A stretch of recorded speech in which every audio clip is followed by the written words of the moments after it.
Okay, Reddit, tell me your glitch in the Matrix story. This will probably get buried, but when I was around 20 a few years ago, I kept having dreams about a woman with long black hair named Aurora. They were different dreams, but for some reason, her distinct face and name always ended up in them. It got to the point where I would wake up frustrated and confused, trying to Google her name or find out how I was connected to her. After a few months, she stopped showing up and I dismissed it, thinking my brain was being a scumbag. Fast forward a few years later, it's Halloween 2009 and I'm in the car with a friend stopped at a gas station. I'm about to pull out and merge onto a highway when I get a phone call from a random number, so I stop the car but no one answers. There was a person behind me who grew impatient, honked at me, and then swerved in front of me instead of waiting 2 seconds for me to move. The second they got on the highway, some silver Civic lost control of the wheel and crashed into the car that swerved in front of me. I called the cops and waited at the gas station for them to come, and it turns out the drivers of both cars passed away. It would 100% have been me if I hadn't have got that phone call. I called it back a few hours later out of gratitude and curiosity, and it rang 3 times and went to voicemail. Hi, you've reached Aurora. Please leave your name and number.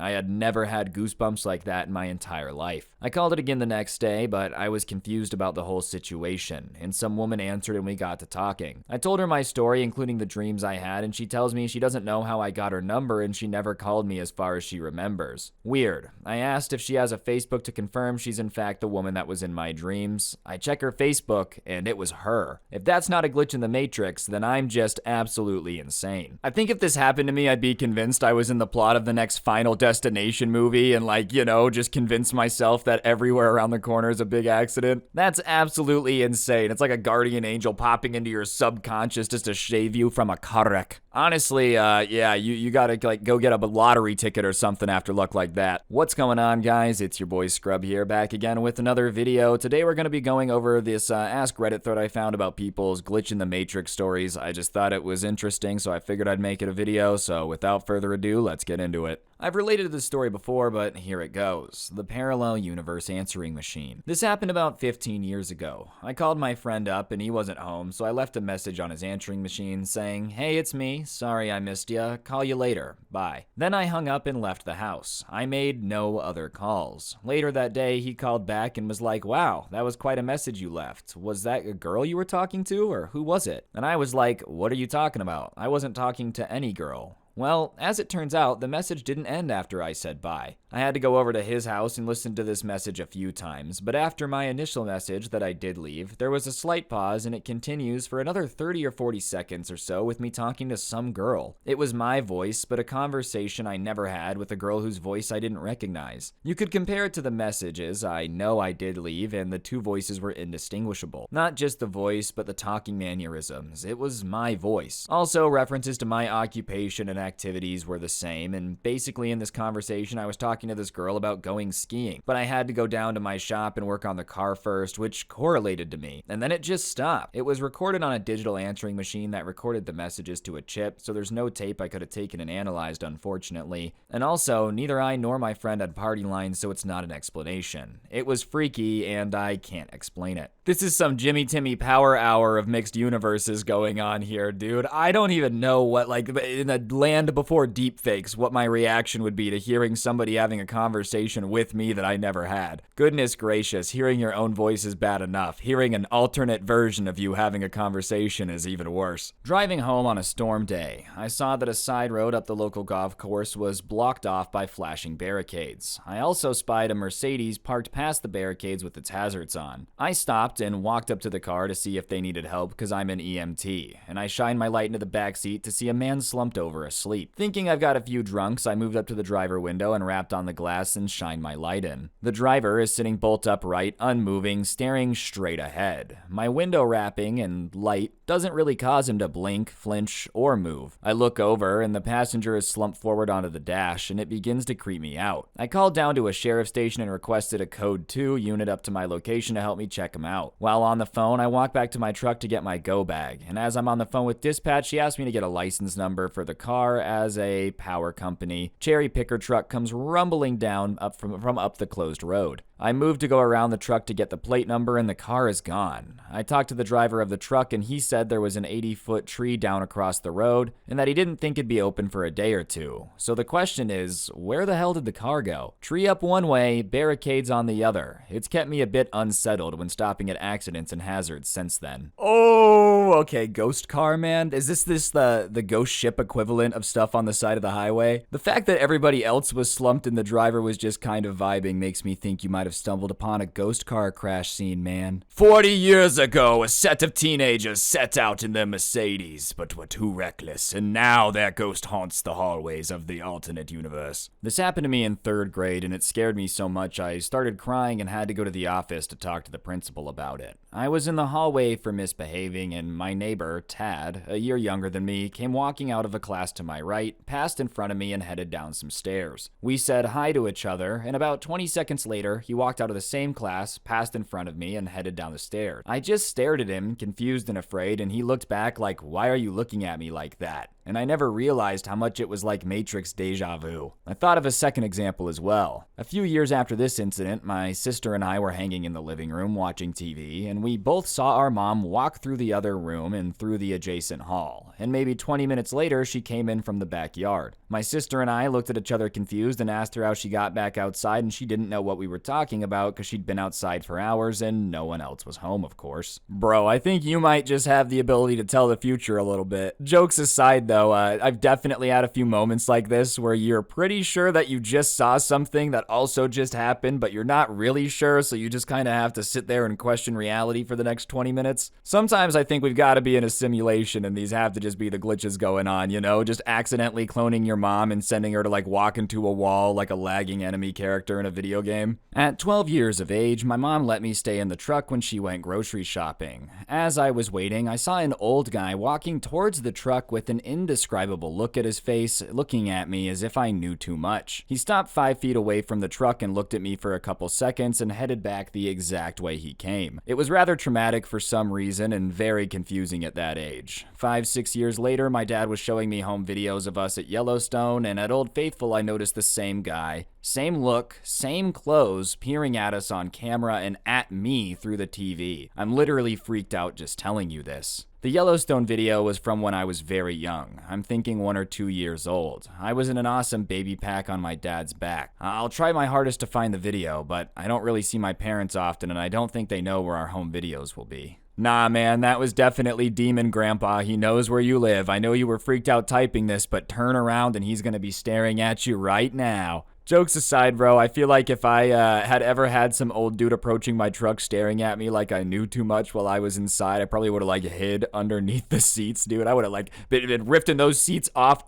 the car floor to hide underneath them. The fact that you just noticed it in a home video makes this extra super creepy. I was at a friend's place back in 2008. When we were all teenagers, we had a cool shed at a friend's that we'd hang out in every weekend. It had 4 sets of bunk beds, tables, a fireplace, TV, fridge, etc., the whole lot. One night, we were all hanging out when I decided I needed to pee. I walked out the front door of the shed and started to walk to the right when I stopped. Now let me explain the layout here. As you walk out of the shed, his house is to the left, and to the right is where we parked all of our cars, and further out you're left with empty fields and trees. It was dark by now, and the lights from the house were illuminating the space between the house and the cars, but trailing off just past them. As I took a step to the right, intending to go behind the cars to relieve myself, I saw my friend's older brother there. I watched him for a good 5 or 10 seconds as he stood there, facing into the darkness, and then he walked behind a couple trees and disappeared. Confused, I walked back into the shed and asked my friend what his brother was doing by the cars, and the conversation just went as follows. "Hey man, what's your brother doing by the cars?" "What do you mean?" "He just walked off behind the cars." "Dude, I'm right here." I looked over, and there his brother was, sitting down on one of the chairs with a drink. He was wearing the exact same clothes I saw him in, and the only way into the shed was through the door I was standing in the way of. To this day, I have no idea how it all happened. I'm guessing I was just seeing things, but the fact I watched him walk around for a good 10 seconds always puzzled me, and I've never had anything else like that happen. Alright, whoever is in charge of the simulation, you gotta start working on the NPCs. I'm just saying, I'm feeling like story after story we're getting some glitches. Y'all gotta redefine the source code, patch notes it, whatever, day one update, whatever you gotta do. You got too many NPCs starting to ruin things for y'all. Oh man, I have one of these that involves the Matrix. I got my wisdom teeth out in 2000, right around the time the original Matrix came out on VHS, and I was bombed out of my mind on Percocet after coming back from the surgery because I had horrible wisdom teeth. My mom basically dropped me in bed and went and rented the movie for me because I'd never seen it in theaters. I remember being irritated that the sun was coming through the window and making the TV glare, but being too out of it to actually get up. A little bit after the black cat glitch scene in The Matrix, I passed out and apparently slept for about 8 hours. The tape in the VHS machine kept rewinding itself and playing over and over, and I woke up and the movie was roughly at the same spot as when I passed out, but it was completely dark outside. 0 time lapse for me. And I completely lost my mind. Started freaking out and screaming because I thought I discovered a secret and somebody turned off the sun, and I remember crying and trying to explain to my panicked family who have never let me live it down. Well, on the bright side, I guess this one's explainable by you just being insanely out of it on wisdom teeth. You know, the rest of these have no logical explanation. The one here is that you convinced yourself that someone turned off the sun, making the video a little bit lighter than like demon NPC people running around though, thanks. My dad had this little toy monkey that he used to call his favorite child and tease me and my siblings with. Not in a bad way, but it was frustrating to us and we spent hours trying to steal it from him. Well, one day we finally got it and threw it into the garbage after drawing on it and mangling it for a bit, and we and my dad laughed and searched for it, but basically figured we had thrown it out and gave it up after a week or so. Anyways, a few years later, when I was 17, I'm walking down the street in Toronto, where I don't live, just visiting some friends, and I see this little orange object on the side of the road. When I walk over to it and pick it up, I see that it's the exact same monkey. It even had the same black Sharpie lines on it from when we drew all over it. I honestly cannot even come up with the chances of it happening, especially considering our garbage is sent to a local dump nowhere near Toronto. I actually took it with me and killed it with fire just so I knew it wouldn't come back again. Yeah, bro, no thank you. I've read Night of the Living Dummy. If, like, stuff starts reappearing in your life after you've thrown it away, it's 100% cursed. You just have to get rid of it, and probably burning it's the best method. Only problem is you just let the monkey demon out. Oh no, it was stuck inside the puppet, and now it's loose. Isn't that kind of what happened in Shazam? Like, didn't they break open the stuff, and the spirits went, and, like, it took over people? I had a friend in high school that we're gonna call Bob. Bob was a really nice guy, and while we weren't close, we had similar tastes in music, and we'd share CDs.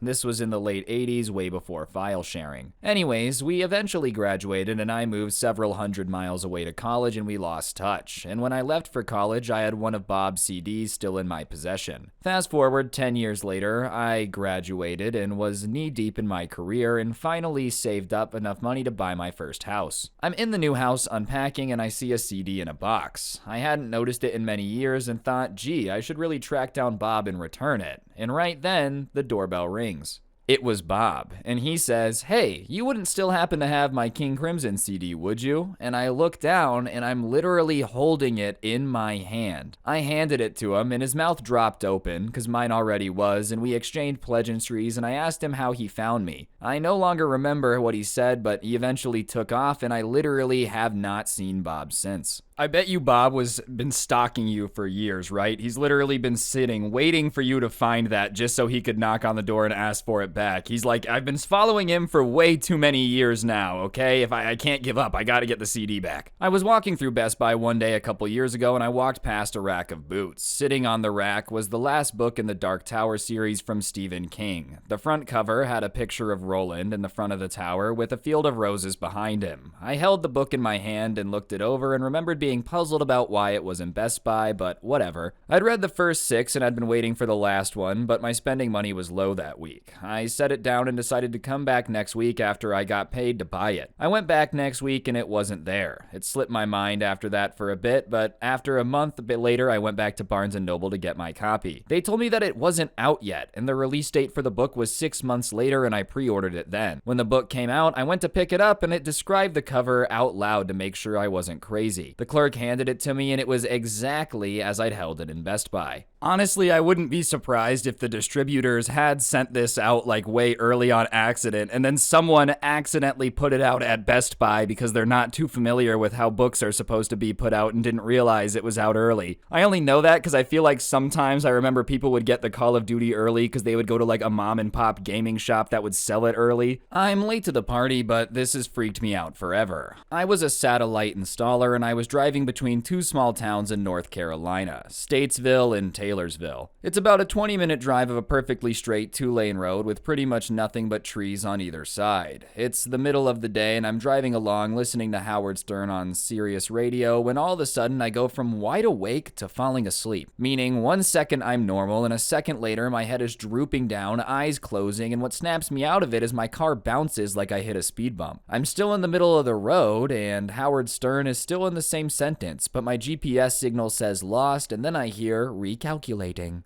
And when it comes back, I realize I'm about 12 miles further down the road than I was, and I missed my turn by 5. My immediate thought was, even though I now consider myself a level-headed atheist, was that I was asleep, hit a tree, and died, and was now in some weird afterlife. It was such a strong feeling that I drove to the nearest gas station, got out, and headed inside with sweaty palms, telling the cashier inside I was not going to be able to see me. To my relief, she did see me and I bought a Red Bull, but I still think I was hypnotized by the road and drove on some weird autopilot for a while. Losing GPS signal and not missing any of Howard Stern is explainable to me. I even used the Sirius ability to rewind and there was none of the show that I missed. Alien abduction, alien abduction, alien abduction, only logical explanation, man. This was not a glitch in the Matrix. E.T. just wanted to hang out for a little bit, but had to wipe your memory, because if you took the selfies home, then everyone would know it was actually a real movie and not a work of fiction by Steven Spielberg. I used to work in music and toured with this band. The guitarist of the band's best friend had died a couple years before, and he always talked about him and seemed like he was a great guy. Josh always had this reoccurring dream where Matt was standing on an abandoned street, which supposedly was metaphorical for purgatory. Josh had all these conversations with Matt in these dreams because he had overdosed unexpectedly. He felt like his spirit was not able to move on. At the end of the dreams, Matt would take a bulb from the street light on the street they were standing in, and Josh described these dreams in extreme detail, and I could pretty much picture exactly what the street looked like. Fast forward to about 6 months into touring with these guys, and there were huge Bright Eye fans and wanted to stop in Cassadaga, which is Florida, which the Bright Eye singer wrote an album there, and it's a really creepy spiritual medium type of place. It might be worth noting that 6 of the 7 people I was with are all quote-unquote atheists, so we drove into Cassadaga around 2 or 3 a.m. to drive around. Suddenly, this huge black dog comes out into the middle of the road and stops to look at us. The guy and his band were weirded out and said things like, "Follow the dog, it's trying to show us something." And in my mind, I was thinking that they were all idiots. We followed this dog for a few blocks as it was walking pretty slowly, and all of a sudden, we turned a street and it bolted. We tried to speed up, but Josh said, "Stop the van, this is it." We're confused, and he gets out of the van and looks around and says, "This is it. This is the street from my dreams." We hung out for 15 minutes, and from the way he described the street, from having houses on the left to a park on the right, it was the street. And as we got in the van, the street light went off and we drove away. He claims he never had any dreams about it and that it was closure on everything. I definitely wouldn't have been caught like going and following the dog, because no thank you. The second you're like, I'm in a spiritual town with a lot of